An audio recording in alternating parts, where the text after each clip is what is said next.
Hola amigos de Wine News TV Puerto Rico, me encuentro en la Bodega de Méndez con una leyenda en el mundo de las carreras automovilísticas, del mundo del vino, el señor Randy Lewis, que está de visita en Puerto Rico. Hace 15, 16 años que no venía a la isla. Agradezco a la Bodega de Méndez, agradezco a Coralis, al señor Emanuel Quemille, un querido amigo, por facilitar esta entrevista para nuestro proyecto. Randy, so good to have you. Nice to be here. Great to be back. Welcome back to Puerto Rico. It's been a couple of years, right? It's been too long, and it won't be this long again. Hopefully not. You're very well liked here, and your labels are very well known. I mean, you recently had Wine of the Year in Wine Spectator. A couple of years ago. I remember that. Everyone was calling Méndez to see if they could snatch a bottle. It was impossible to get. I fortunately had some friends here that made gave me a little hand to get buy some bottles. So I was telling the viewers out there that I'm with a legend. Obviously, you were a race car driver for a number of years. 23. And then you switch into wine. So before we jump into the winery and taste these two remarkable wines that I got to sample off camera, tell me a little bit about you, how you started it all. Well, I finished up college in California, so I was back and forth to Napa back then, enjoying wines. And then when I became a professional race car driver, I moved to Europe.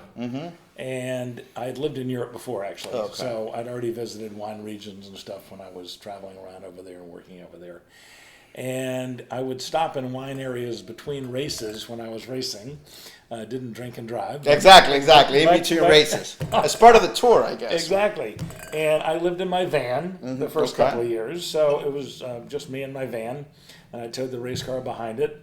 And I would just, I lived in it, so I would just park it and. How long did this last? This sort of touring around Europe, going to vineyards in your downtown? Well, a couple of years. 5 years. But I raced over there for 3 years. Okay. So 2 years in my van, and then I got a big enough sponsor to stay in hotels. Yeah, good.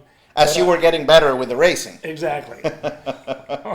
and then when obviously you achieved fame and you competed in important races, but at what time did it click, did it dawn on you that you wanted to dedicate your life to not only sampling wines, but making wine? Not until the end. When you're driving a car at 225 miles an hour at Indy, you don't want to be thinking about what you're doing next. Exactly. You're about winning and about saving your life. Exactly right. So, but a friend of ours, one of our best friends, who we'd known for 20 years, bought a vineyard in 1989 and said, help.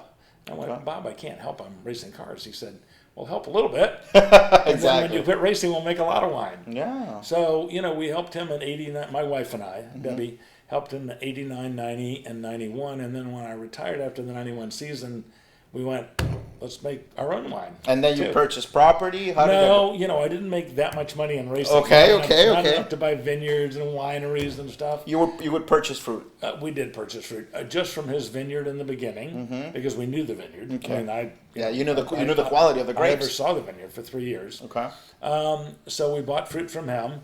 And then as we got bigger, as we wanted to get bigger and be a real winery that would be sustaining financially, and be able to hire my stepson, my wife's son, we purchased fruit as well. But we purchased, by now, after 27 years, almost 28, a lot of people planted for us. So it's not really, it's purchased fruit because we don't own the vineyard, but we oversee it. We decide everything about it, from leafing to watering to pruning, everything. And now most of the vineyards we're part of planting, so we pick the rootstock, the clone, the vineyard direction, every single thing. So it couldn't be any better if we owned it. We just didn't have the millions of dollars. Has it had the same name all throughout, Lewis, your last name? Exactly. And what was the first vintage of your wine? 92 Cab and 93 Chard. Okay, so you started with the Chard, Burgundy varietal, and the Bordeaux varietal, the Cabernet. We just made 2 wines when we started. Okay. 1 Cab, 1 Chard. So you have been around for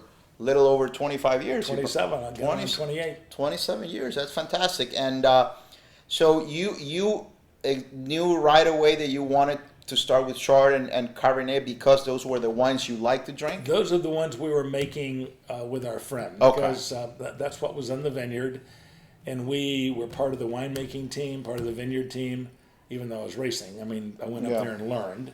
obviously I was a race car driver, so I didn't know a thing about vineyards and wine making per se, but we had a serious wine tasting group, so I knew about wines of the world. Okay. We had good palates, my wife and I, and so we weren't like total neophytes in the wine world, you know. And then at some point, I guess that when you started making those first wines, you said, and this is, I've done a couple of interviews, you probably said, I want to make the wines that I like to drink. Like Exactly you weren't right. making wines for other people, but the wines you Nope. like to consume. Yeah, that's been our focus the entire 27 plus years. Okay. We make what we like, and then find enough people, and then hope enough people out there We'll have the what we same like. sort of Exactly. same sort of inclination. Exactly. So what's the style if they ask you, and I'm sure that you've done probably hundreds of interviews, but when they ask you what's Lewis Cellars all about, what's the philosophy of the wine? Lewis Cellars is all about being Napa Valley wine. Okay. We don't want to try to be Burgundy, try to be Bordeaux, try to be something else. Yeah, your wines We're wines happy are being Napa. We're proud of being your Napa. wines are big, they're powerful, Yeah. but at the same time they're elegant. They're complex in a big way, and obviously you can see the richness in the fruit, the texture, the length. So let's go to this two wines we have. 2016, fantastic vintage in Napa, It was right? a great vintage. Okay, Yeah. and for our friends out there watching us, what makes a great vintage in Napa? The weather. Okay, sun, Because lack you've of already rain. got the vines, right? So you need, you don't want too much rain in the spring. Obviously, you don't want too much rain during the harvest season. Right. You don't want it to be too hot, like over 100. All these things happen. So the real challenge is getting through those and still making great wine, because those things are going to happen. You don't have any control over it. Yeah. So the main thing is you have great vineyards. You hope for good weather, but even in bad weather, you're going to find a way to make terrific wine. Yeah, well, You know? I heard in one of my interviews from a winemaker, he said that in tough vintages is when real good wineries make some good stuff. That's They exactly make right. That's good why stuff. the vintages I'm proudest of are not like 2012 where everybody made great wine. 2013, my son's vintage. I mean, there was a fantastic Napa vintage, so Yes. I bought a lot of those. So let's go into the first wine. We have a Chardonnay. Yeah. What can we expect here? What do we have here? Let's toast first. Yes, hey. Cheers. Nice Thank to you, be Ryan. here. Nice to meet you as well. Not only in Puerto Rico, but here with Chad. Yeah, thank you. Well, the nose is obviously there's lots of this apple, this sort of like sweet apple, a little bit of vanilla, a little bit of spices there. I'm getting some minerality as well. Yes. We use about 2/3 new French oak in this, and about a third used French oak barrels. So we're not looking for oaky. A really great barrel doesn't taste oaky, especially after 11 months of barrel age. But it elevates the fruit, and it does give it. Chardonnay needs maybe a little help. The Chardonnay grape doesn't have like spice and stuff like Sauvignon Blanc. So the winemaking is important. The way you ferment it, the being on the lees, the stirring. And then the oak is important as long as that's not the focus. The focus should be the fruit, and I think it is. And Yeah, so yeah. I'm I mean, happy with it's- this wine. And even though it's a big wine, I think we know what the numbers are. It does have low pH, high acidity, but it also has really rich fruit. So Lots of rich it's a wine that should last a long time, but be enjoyable now. Okay. And do you probably in your collection, in your library, you're still drinking shards from 10, 15 years ago? We just had, even though California Chardonnay is not known to live, forever, we just had our '07 Napa How Chardonnay, was that? Reserve Chardonnay and Magnum. I was really proud. I was really happy. Yeah. That it would last 12 years and still be that fresh and young. It's like seeing a kid, right? Progressing live and get ahead. Yeah. I mean, this is a big, rich, luscious wine. It's not sweet, it's No, it's it is sturdy. dry. Exactly right. We it's- don't. Yeah, they are dry, which Yeah. is all our wines are dry. Yeah, it's not sweet. Sometimes people think, oh, it's a big wine. It's gonna be feel sweet or buttery. No, it's a big wine, but obviously it has this richness, this amplitude. If you bring out this wine, to share with your friends, it's very very likely will the wine be the protagonist on the table because it's just so delicious. There's this deliciousness to it. What would you pair this with in terms of wine food pairing? What do you know, suggest? the thing is, I think it depends on your palate. I mean, you know what I mean? It's like all wine. A lot of people are going to drink red with fish. People are going to drink what they want to drink. Exactly. And I think people who love steak enjoy this wine, because most people who love steak don't like white wines. They want to drink red. But this is a white wine that in many ways can be appreciated by red wine lovers. That's exactly right. Yeah. And one thing I think is important is it's not buttery. And it's not buttery because there's a component of wine when it's fermenting, actually after fermentation, but after lactic fermentation, was diacetyl. And diacetyl is like butter popcorn. And if you SO2 the wine right away, not to get too technical, but then you stop it and it's still got that. We wait until naturally it evolves, and we don't do anything to get rid of it. It gets rid of itself, you know. And so we don't SO2 for months after malolactic fermentation because we don't want butter popcorn. I mean, and it isn't. I'm getting hard lemon. I'm getting obviously lots of apples, lots of pears, and there is this sort of this minerality to it at the end, and it has this salinity that sort of dries and cleans the palate at the end. It has a nice sort of finish. It coats everything. Yeah. It coats everything, but then it closes very fashionable. Yes, yes. The thing that's important to me with all our wines is mouthfeel. Mm-hmm. I want a wine to fill your mouth up, not have a cloying finish. So, but have texture and body in your mouth. And the finish is long. I mean, I feel like I can chew this one. I can chew the fruit, but it's not, when I bite into it, like this is obviously metaphorical, I don't get sweetness, I get power, and I get purity of fruit. Purity of fruit. I'm glad you do. Yeah, okay. Let's go to the Cabernet. I mean, you guys are very well known for your Cabernets. Was Wine of the Year, Wine Spectator. We're drinking with Mr. Randy Lewis. It's like when you're with I'm an attorney, as you know that, but when you have the name partner, who the law firm has the name of the guy, like we're drinking Lewis with Mr. Lewis, so it's an exclusive. What can you tell us about your Cabernet Sauvignon?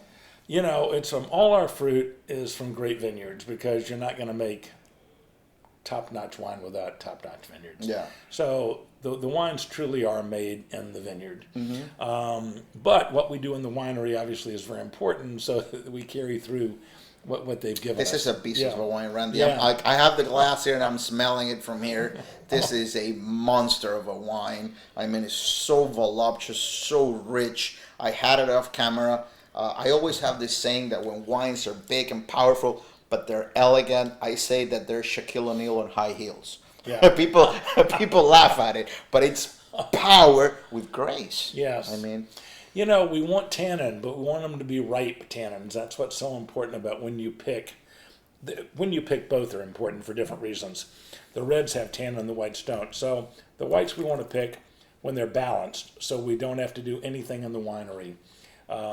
Either during fermentation, after fermentation, we don't fine or filter them, any of our wines.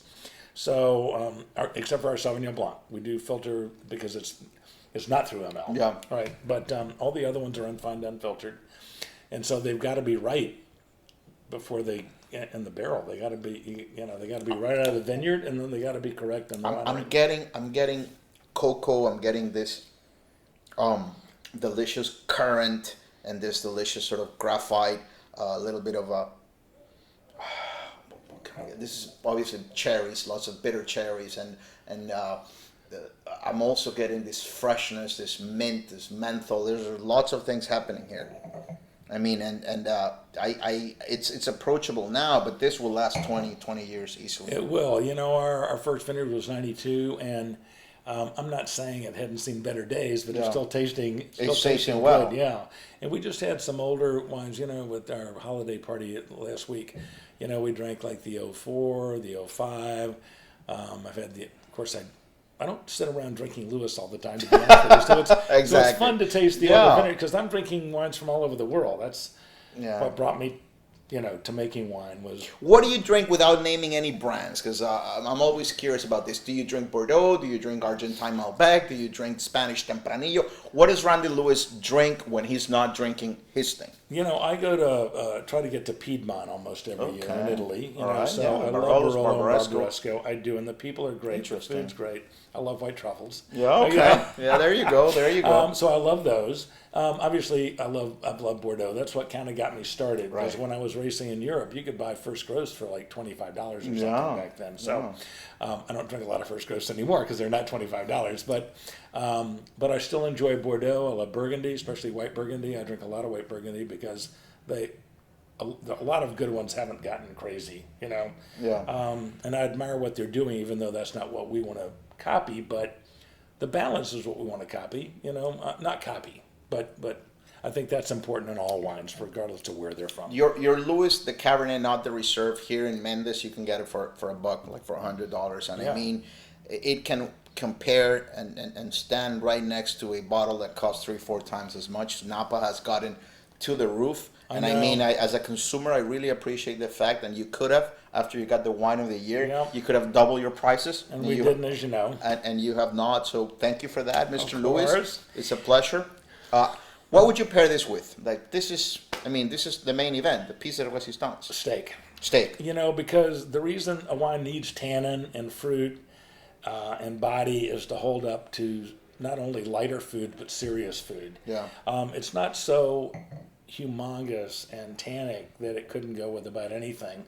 But it will hold up to a steak and stuff like that, which I think is important. It's spectacular. Or pork, or, you know. Yeah. Here in Puerto Rico, we eat a lot of pork. I'm sure that I love in pork. your tours coming up, we also eat a lot of blood sausage, morcilla. I had some last night. You had morcilla yesterday? did, Oh, my I God. Good. So you felt... I just got here and I've already had, you know. Yeah, well, they treating you well, my friend. Yeah. I love the fact that the spiciness in the wine will pair very well with, you know, certain of our local foods and typical gastronomy in Puerto Rico. So these are two amazing wines. I'm going to do my closing in Spanish, Randy. Of course. Thank you so much for this. A I know pleasure. you made a little time for Wine News TV. Hey.